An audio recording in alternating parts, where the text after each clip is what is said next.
This 2027 Keystone Cougar 26 LBW has got to be one of the best couple style travel trailer floor plan layouts that's not too egregiously big and has everything that you could want inside of here pretty much for a couple style floor plan layout. Now I have one major question with this though, is would you tow this with a half-ton truck? I'm gonna go through the specs here in the beginning and then I'll say my answer to that question for the end of the video, but I'm curious from your guys' perspective if you would tow this with a half-ton truck. Let's go take a look, come on.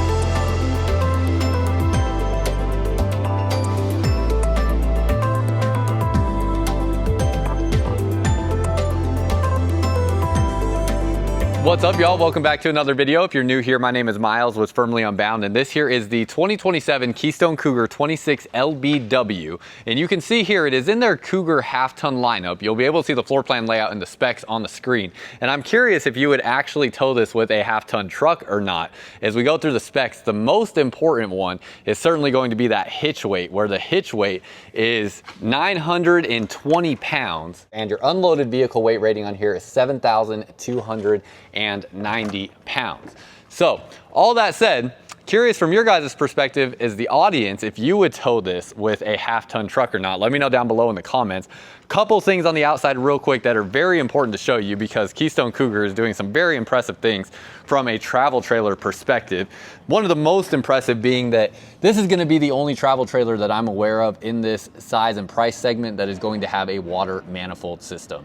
So very cool there. You can also see your plumbing through here and your water pump. It also has electric auto leveling as well. Here's your water station here, all in your enclosed storage space.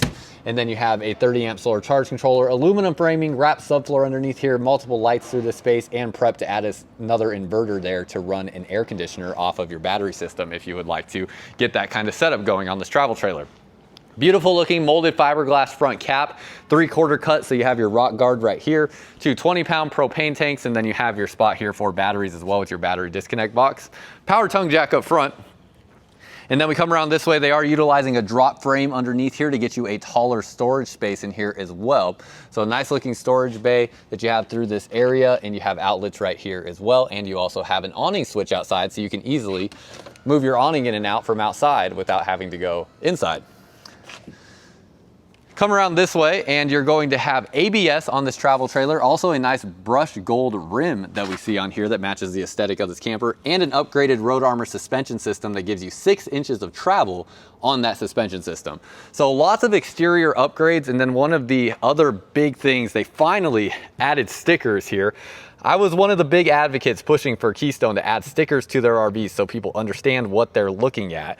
So this here is letting you know that you have a composite wall construction and a composite floor construction. So no longer have Luan in the sidewalls in the Keystone Cougar brand, and they also have composite flooring as well. These are all things that are going to help mitigate against water damage over time and things like delamination. Have a privacy shade already installed in the window.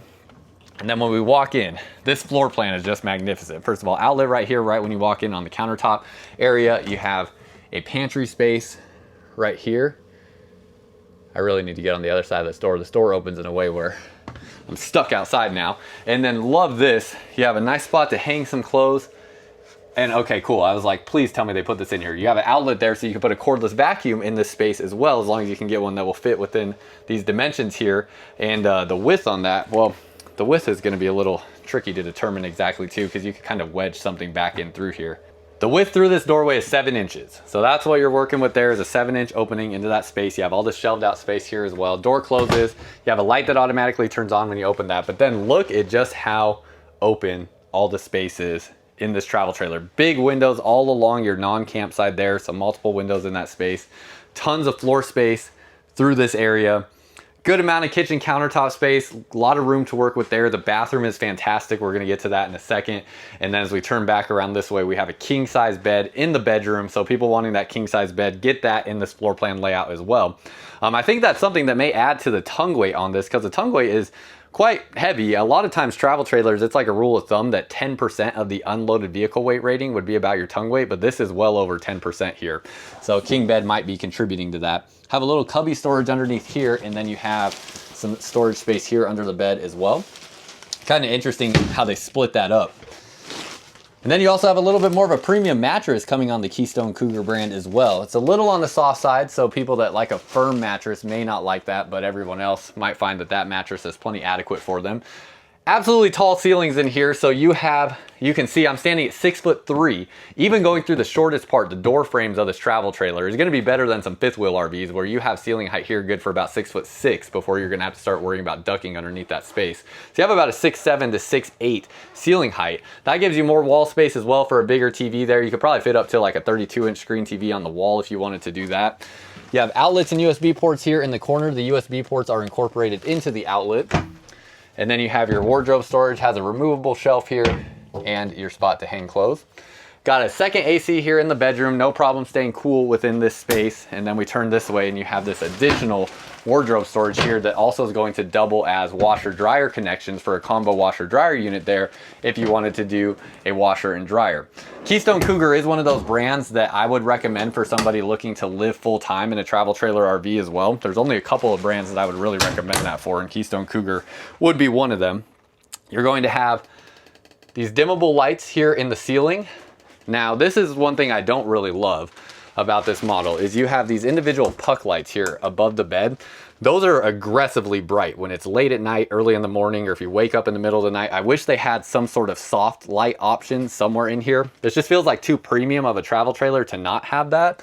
You have lights down underneath here as well that are puck lights, but I have these same exact lights in my travel trailer as well. And like I said, late at night, early in the morning, or anytime you wake up in the middle of the night, when you turn those on, they are just aggressively bright. And you'd have to get up and go across the room to access the dimmable lights inside of this travel trailer. The ACs are ducted into this bedroom as well, so you do have some AC vents coming from the main AC in addition to the AC here in the bedroom. And then we walk out this way, you have a sliding door here for your privacy for the bedroom. So when you do want privacy, this door closes like so. And you still have room to walk around this space with the door closed. It just doesn't have any way to like latch that door closed if that was what you were wanting. So it is just gonna go up against this wall, and there's not even like a magnet there to hold it closed or anything to that regard. So no way to lock that or anything if you have a guest or something like that.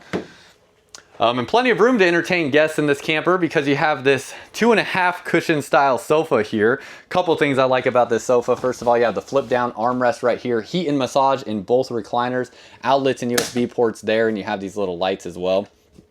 But when you flip that up, it's also cuddle friendly. Both recliners on the sides will have a pull strap recline function. And then you can see here, it has this kind of like elevated cushion on the top. So it's a little bit different design than other furniture you see in other travel trailers. And these actually, to me, are a bit comfortable than your standard furniture that you find in most travel trailer RVs. So when I sit in this, one of the main things that makes it a bit more comfortable is the fact that these seats have quite a bit of depth to them. So at 6'1", there's a fair amount of couch cushions that I sit on within RVs where it's more like when I'm fully sitting back, it looks something like this. Versus these, I fully sit back and it actually comes up to my calves. It feels much more comfortable, much more sturdy, and certainly something that is a bit better than some other travel trailers out there. Across from here, you have your TV. Now the TV might be the only thing that's like not in the most ideal location in this travel trailer. For sitting at the recliners, it's right across from you, but it's certainly like tucked off to the side a little bit. But it does give you that straight on view, and you can swivel this out if you would like. So it is on a swivel mount back there. So you can turn that around so you can see it from different areas in the travel trailer if you want everybody to be able to see. Sound controls right here. This is basically like a Bluetooth panel, and then you have your fireplace for an electric heat source for you. Turning this way, going to our dining table, we have a legless dining table here, nice LED lights underneath your booth areas here. And then as we look down this way, you can see no legs down under here, and it's strut assisted. So when you lift it up out of this bracket, the struts will assist you as you push that down to make this into a bed area if you ever need to sleep someone here. Open this up, you have a big drawer underneath here, and then we have staples down the sides for your drawer construction. Not a big deal, but I would like to see like 1 or 2 more staples there to help hold that in place. Underneath here, you have wood framing underneath your dining table in your bed areas. So while it's an aluminum frame travel trailer, you still will have wood framing in some areas of this travel trailer. Speakers up in the ceiling, so you have a speaker here and there's another speaker in that corner. You even have a decorative ceiling panel in here as well, so they're not going with just like a generic white ceiling panel. They certainly do everything in this travel trailer to match the overall aesthetic. Going to the kitchen space, big campsite window, absolutely massive. I put it down just to give it a little bit better look since we're in a, you know, basically the factories that these are made at. But you can see that is a huge campsite window. So you get big window coverage on both sides of this RV. That's gonna be awesome for when you're sitting here doing anything in the kitchen, or if you're just hanging out in here, to be able to easily see out into your camping environment. This is a retracting countertop space. You have wrapped countertop materials in here. That's certainly a weight measure that they are taking into account. So anything that's really trying to be weight sensitive is typically going to go with a wrapped countertop material that's more lightweight. Got your drawer here, and then just open storage right there. Biggest thing to know with the wrapped countertop material is anywhere where you have silicone seams in here, you want to make sure those are staying well maintained throughout the lifespan of your RV. Same thing here around the sink. Have a charcoal stainless steel sink in here with a brushed gold faucet that retracts down. Those areas where the silicone seams are at, if those ever start to crack or let moisture in, that can damage the submaterials on the countertop. So as long as those silicone seams remain intact, you shouldn't have any issues, but that is something that you have to pay attention to and fix over time if anything ever does occur. Underneath here, you see your storage space under the sink, and this gives us a good look at that subflooring material, this composite flooring. So you can see it cut out there. You can see the thick block foam insulation on the floor, and then it has just a really durable, composite piece to that flooring as well. And that whole flooring material in and of itself is just a really durable material, but also not going to have the same, you know, consistencies with like a wood flooring that can potentially have water damage.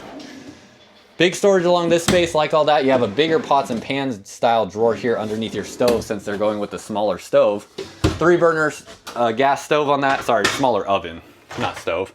And then you have a standard microwave here.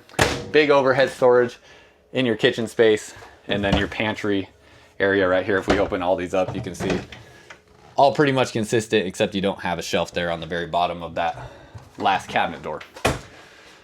Refrigerator and freezer right here. We also have the AC right over my head there. It's a Furrion air conditioner.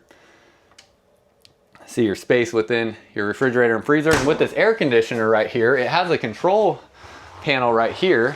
This is really nice because the back of this actually acts as your temperature sensor. So you could take that into the bedroom as well if you wanted like to be monitoring the bedroom temperature based on when that AC turns off. But just nice to have this control here for everything going on with that AC unit in this living room.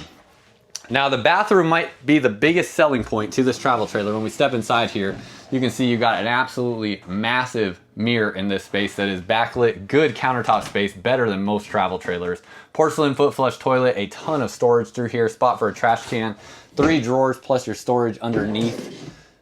I mean, you got a lot to work with in here, especially for a travel trailer, and well more than most travel trailers. Also have great ceiling height in this space, like I showed in the bedroom, and that's going to certainly translate to the shower, where you have the upgraded Oxygenics shower head. And when I get behind the camera here, starting to sweat a little bit out here. It is hot in Indiana, and just hot not having a whole lot of airflow in this building. But you can see here, ceiling height good for probably about 6'6" to 6'7" or so. I'm standing at about 6'3" with the shoes I have on at the moment.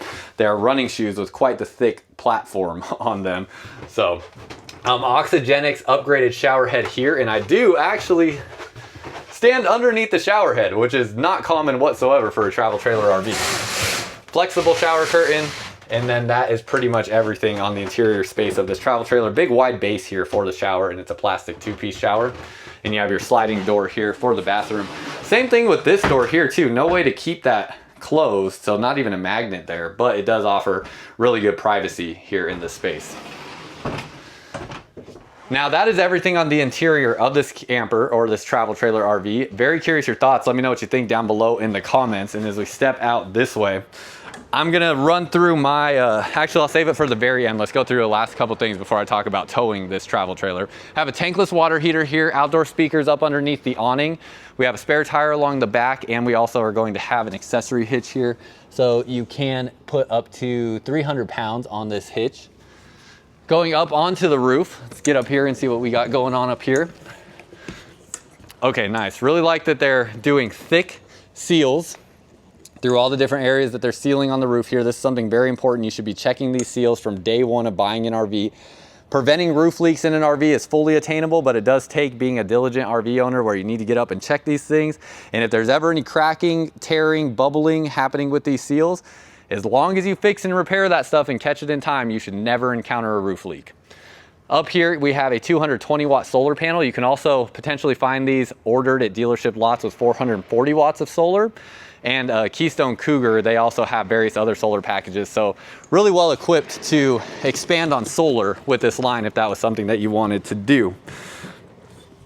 Jumping down this way, brake and reverse lights along the back. Have the power watchdog inlet right here. So this is going to monitor your power coming in and give you this little legend to let you know more about what's happening with your power if there are any irregularities that are happening there. Down here, it looks like this is our black and gray tank dump valve area. And the valves themselves are up in the underbelly. So gonna make this more of a true Four Seasons coach where it will prevent water from getting to this open area that could potentially freeze. You also have 12-volt heat pads on your water tanks with a fully enclosed underbelly there. Rack and pinion style slide out box. And that's a through frame slide. And then down along this way, again, auto leveling, we kind of looked at all this already. And our gross vehicle weight rating on this is 9,650 pounds with a 2,320 pound cargo carrying capacity. So that's pretty much everything on this travel trailer. Now, in terms of towing this thing, it is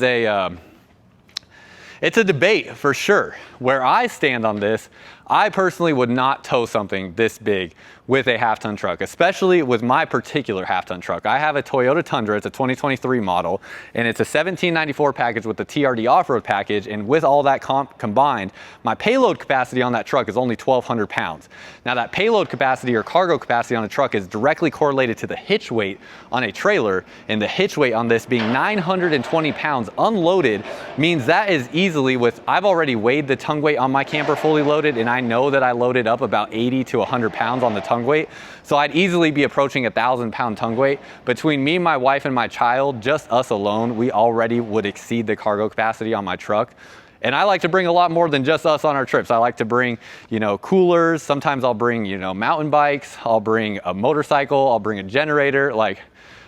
Can easily add weight to the truck where it is very easy to overload that payload capacity with a travel trailer this size, plus the length on this also. I tow a 27 to 28 foot travel trailer, and whenever I go over 65 miles an hour, especially on a breezy or windy day, I feel that thing quite a bit behind me. Now, I've towed my camper over 15,000 miles across the US and haven't had any issues with towing it, even with like a motorcycle in the bed of my truck and stuff like that as well. So could a half-ton truck tow this thing? Probably, yeah. Especially depending on where you may be towing, if it's flat land and stuff like that. But it's really right on that cusp of I don't know. So I'm curious your guys' thoughts on that. Last thing, let me get you all a ballpark estimate on price here. And actually, I kind of know it off the top of my head, but these here for 2027 model haven't quite arrived yet, but 2026s that I can find on lots are typically somewhere right in that $50,000 to $60,000 range for these. So that's about what you'd be looking at for something like this here. If you are looking for your next RV, I am in a sales position where I can personally assist you with buying your next RV. I have more details about all the different locations across the United States that I can sell out of and the brands that those locations carry on MYLESRVs.com. That is down below in the pinned comment of this video and the description as well. So I'm here to help if you would like my help. All you have to do is become a member on my YouTube channel, go to my channel page, hit join the Travel Squad membership, and then not only will you get access to my inquiry form so that you can get in touch with me directly so that we can get to work helping you buy your next RV, you'll also get access to all my personal travel videos with my camper and my family and see the things that we do when I'm not working and how we travel with our RV. So that's all I got for y'all. Appreciate you watching, and until next time, live firmly unbound.